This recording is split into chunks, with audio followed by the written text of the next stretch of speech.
Bö. Nyt ollaan sitten tultu tänne Kuopioon. Ja niin kuin varmaan kuvasta näkyy, niin nyt ajellaan sitten vähän prameemmalla vehkeellä, eli honchilla. Miten se laustaa oikein? Mä aina sanon, että honkki. Honkki.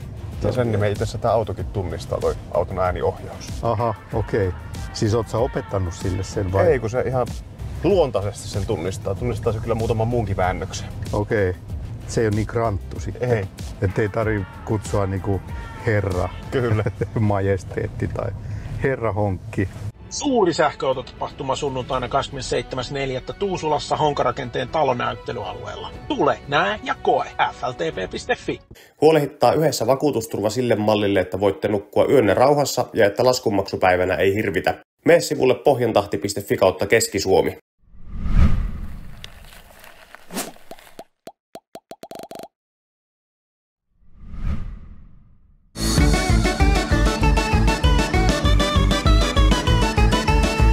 No tää on nyt ollut sun muutaman kuukauden. No joo, se oli joulukuun 22.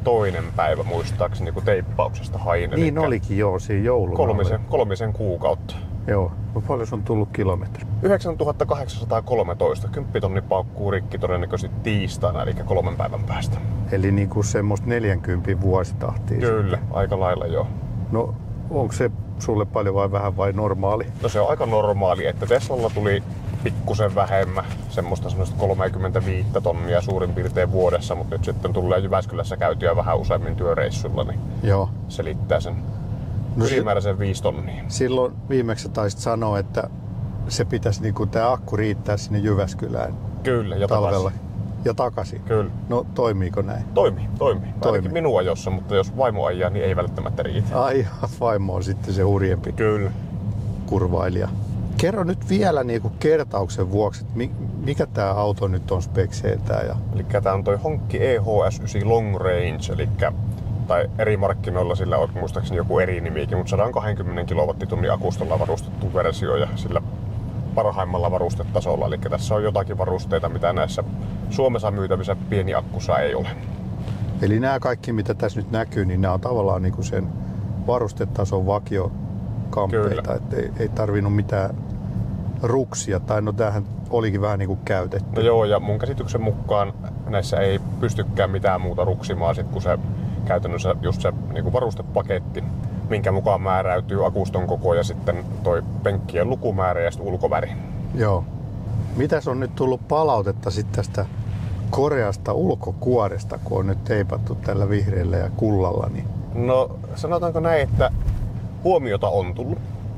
Laturilla tullut huomiota mun mielestä vähemmän mitä Teslalla, mutta sitten normaalissa arkielämässä, jos käy vaikka lasta viemässä tai päiväkotiin tai hakemassa sieltä tai kaupan pihassa, niin herättää enemmän huomiota kuin Tesla. Ja ei ole päin naamaa, ei ole kukaan ainakaan mitään negatiivista sanonut, mutta mähän silloin, kun vein tämän teipattavaksi Automatrixille, niin mähän sinne jätkille sanoinkin, että mä haluan semmoisen teippauksen, mikä herättää parranpärinää ja peppukipua, eli negatiiviset kommentitkaan ei kyllä haittaa. Niin.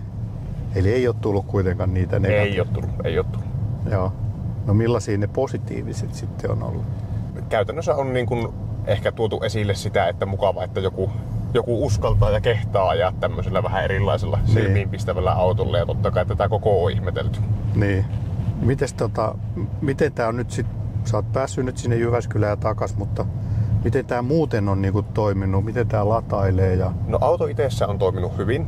Tässähän tosissaan, kun se akusto on aika iso, niin tässä se kantama on sen verran pitkä, että loppuviimeen aika harvoin joutuu pikalatureita käyttämään. Akuston esilämmitystä ei ole, mutta se latauskäyrä on aika tasainen, että 80 pinnan latausraja siinä lataa semmoista 80-90 kilowattia vielä, ja huipputehot on se 130, että käytännössä aina silloin kun pikalaturia käytän, niin akusto on kyllä ajettu jo lämpimäksi, mutta sitten semmoinen konkreettinen juttu, missä sitä akuston esilämmitystä kaipaisi, on se, että, tai akuston lämmitystä ylipäätänsä, on se, että kun me välillä käydään tahkolla mökille ja siellä on ainoastaan sukolataus, niin siinä huomaa järkyttävän eron Teslaan verrattuna. Että jos mä vuorokauden vien sitä sukolaturissa, niin ei ole ihan hirveän montaa kymmentä pinnaa akkuun tullut virtaa, kun Nannan Model X Blindella sitten on tullut varmasti 2-3 kertaa enemmän. Okei, eli siis siitä menee niin paljon akun lämmitykseen. Kyllä. Ja näin se on kuitenkin aika samankokoiset akut, eikö? No joo, siinä on Teslassa on suurin piirtein 100 kilowattituntia ja tässä on se 120.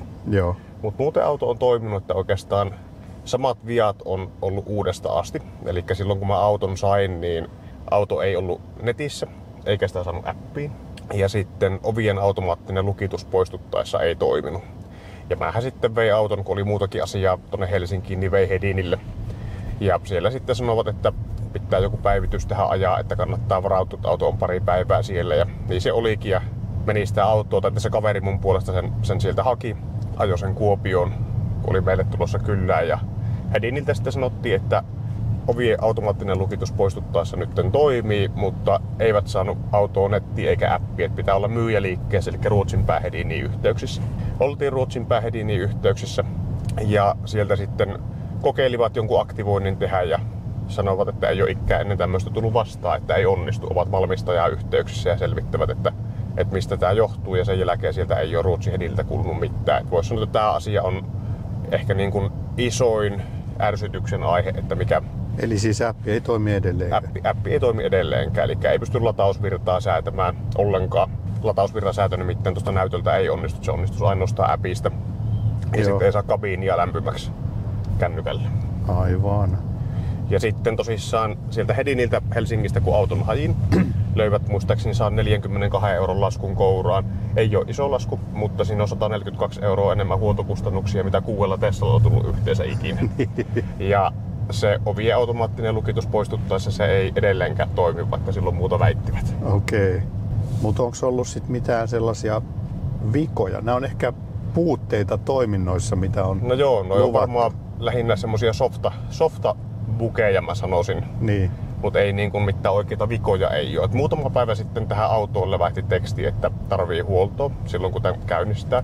En ole vielä Hedinille soittanut, että en tiedä onko se sitten, että mistä se ilmoitus johtuu, että johtuuko se ihan siitä, että määräaikaishuolto lähestyy. Että niin näissä joo. on huoltoväli muistaakseni vuosi tai 20 000 kilsaa. Niin se vuosi tulee. Niin, todennäköisesti se vuosi tulee siitä, kun tää on sinne Ruotsiin aikanaan tää auto päätynyt.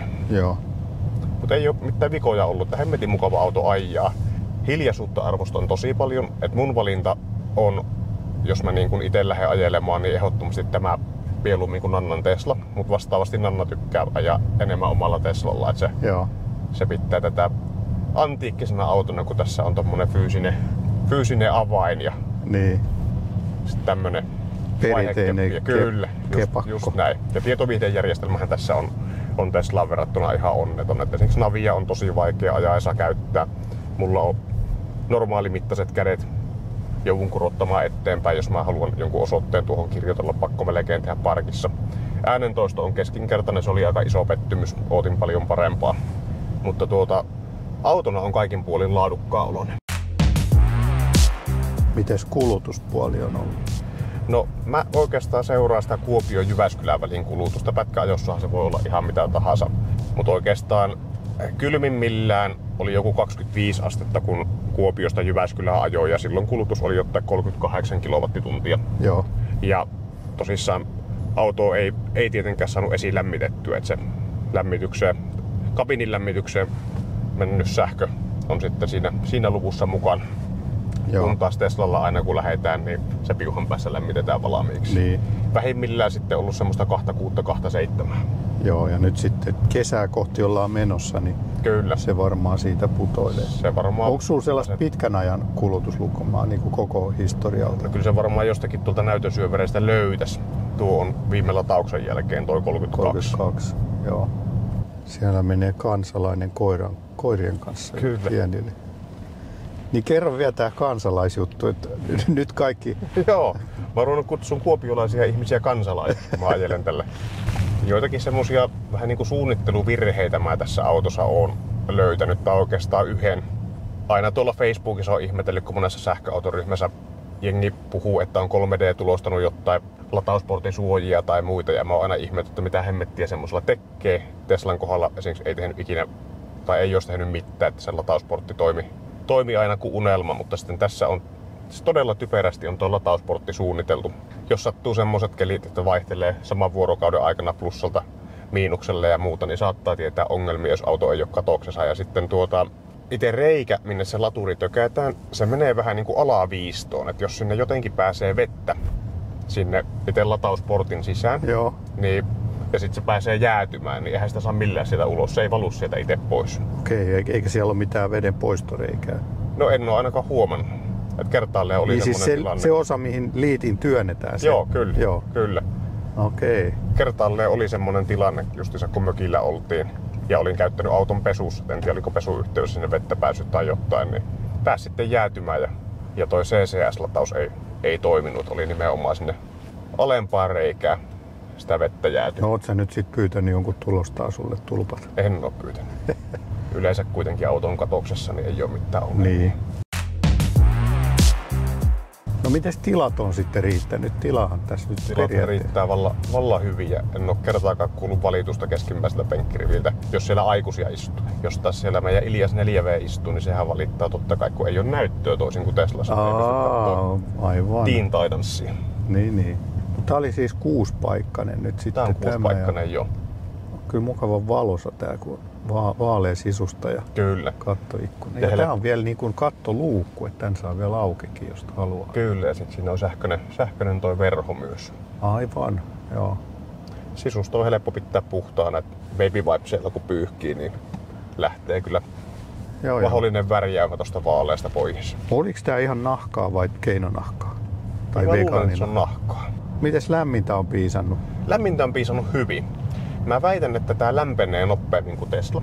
Okei. Vaikka on isompi auto, paljon isompi auto, jos vaikka S:ään vertaa. Ja Teslassa aika ajoin oli semmosia tilanteita, että meinas lasit huurtua, että ei oikein millään asetuksella saanut kovilla pakkasilla pysymään laseja kunnolla auki, mutta tässä ei ole kyllä mitään ongelmaa ollut. Joo. Että todella hyvin on pelaa.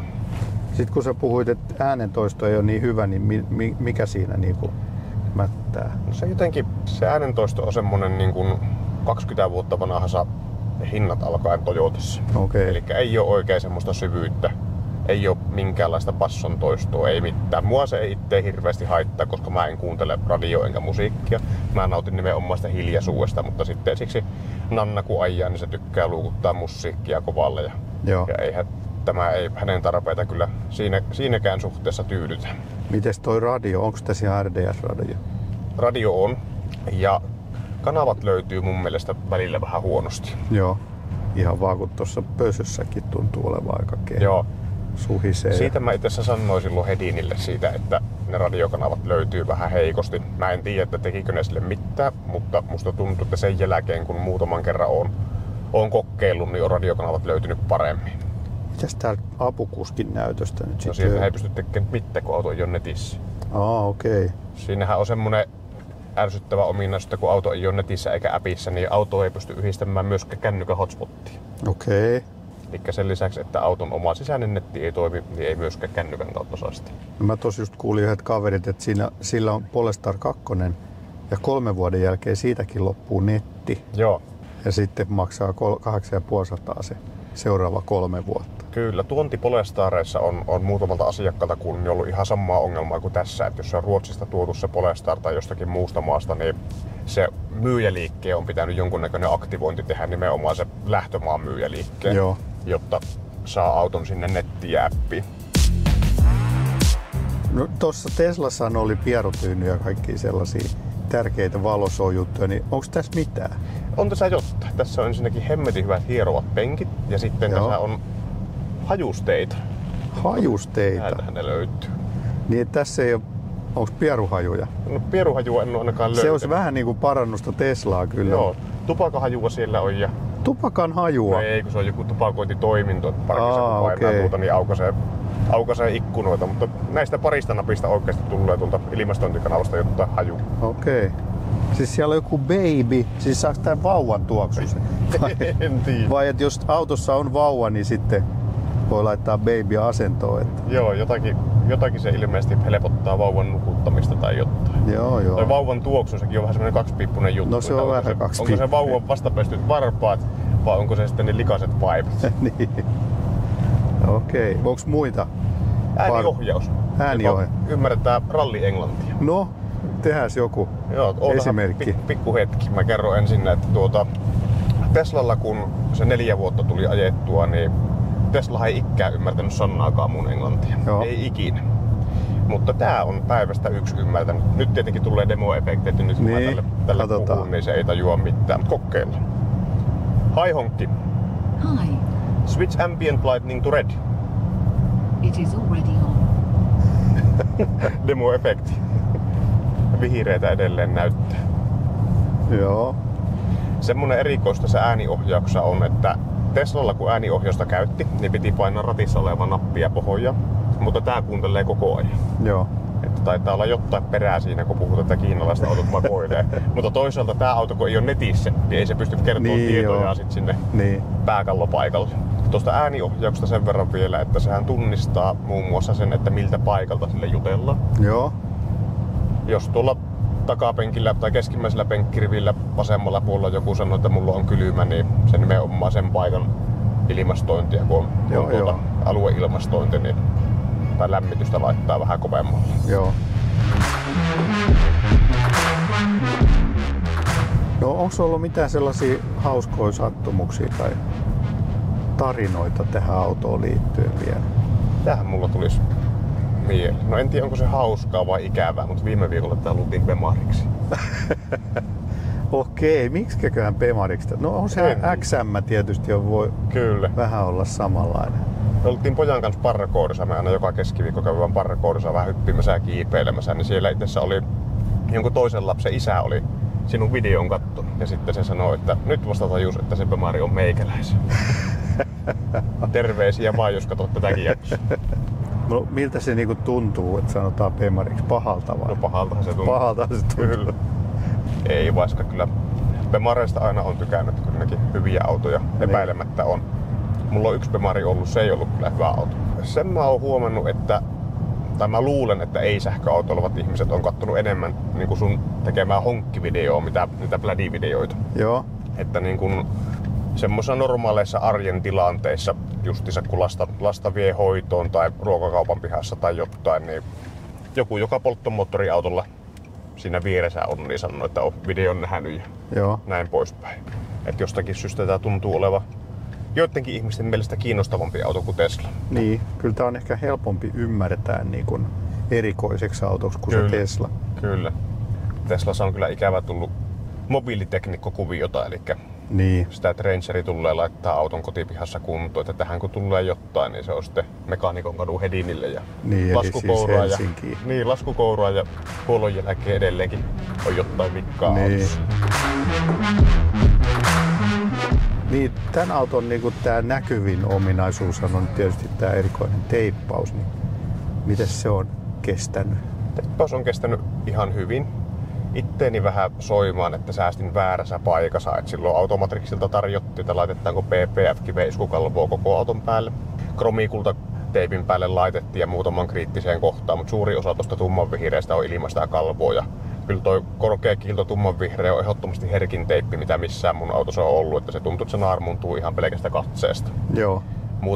Muutamia jälkiä siihen on tullut semmosia, mitkä itteen häiritsee, ei välttämättä niitä silleen muut huomaa. Mutta sitten toisaalta kun se PPF, jos olisi ton vihreänkin PPF:llä peittänyt, niin se olisi ollut suurin piirtein 2 tonnia se kustannus, niin sillä 2 tonnilla aika paljon sitä vihreää tästä Niin, kyllä. jos sattuu, että rupeaa häiritsee ihan kunnolla. Joo. Mutta kyllä on hintansa haukkunut, että käytännössä ihan niin kuin mainosmielessähän tämä auto teipattiin sen lisäksi, että miellyttää omaa silmää, niin kyllä se on ihan se hommansa ajan. No miten sit suorituskyky on riittänyt Plädin jälkeen? Riittää. No joo, ihan tuntuu riittävän, joo. En oo kaivannut lisää. Joo. Ja tämähän on semmonen auto, että ei tällä hirveästi kaahailla, mutta kyllä tällä tarvittaessa ohi pääsee. Niin. Joo, ei tää varmaan silleen niinku houkuttele. Tää kuuluu Kyllä. olla tällaista pehmeätä lötköttelyä tällä. Kyllä. Mutta kyllä tässä ihan tarpeeksi voimaa on. Mites tässä sitten tuo autopilotti toimii Teslaan verrattuna?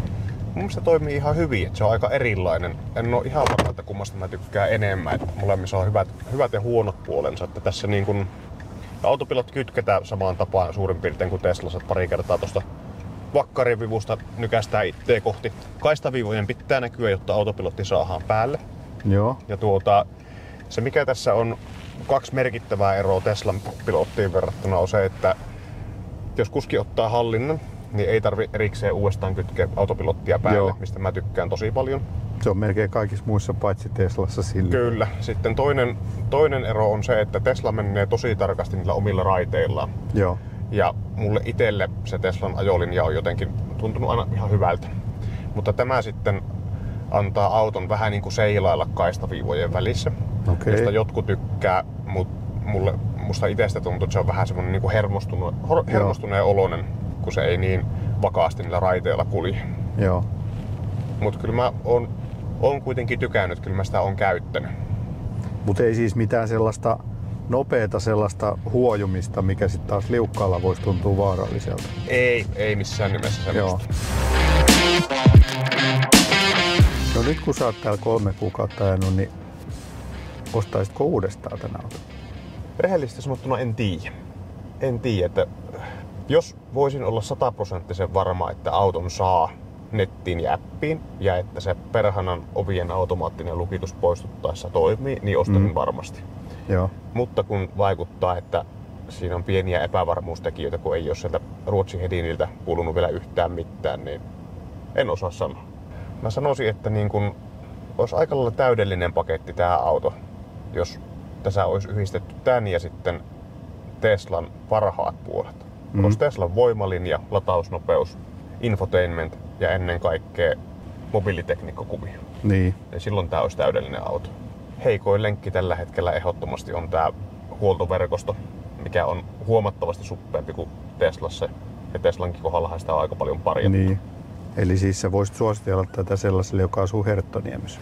No en ihan täysin varauksetta, koska mä en ole ihan varma, että mulle itselle jäi semmoinen fiilis se Herttoniemen käynnin jälkeen, että ei ne vielä tätä autoa ihan osaa. Niin, aivan.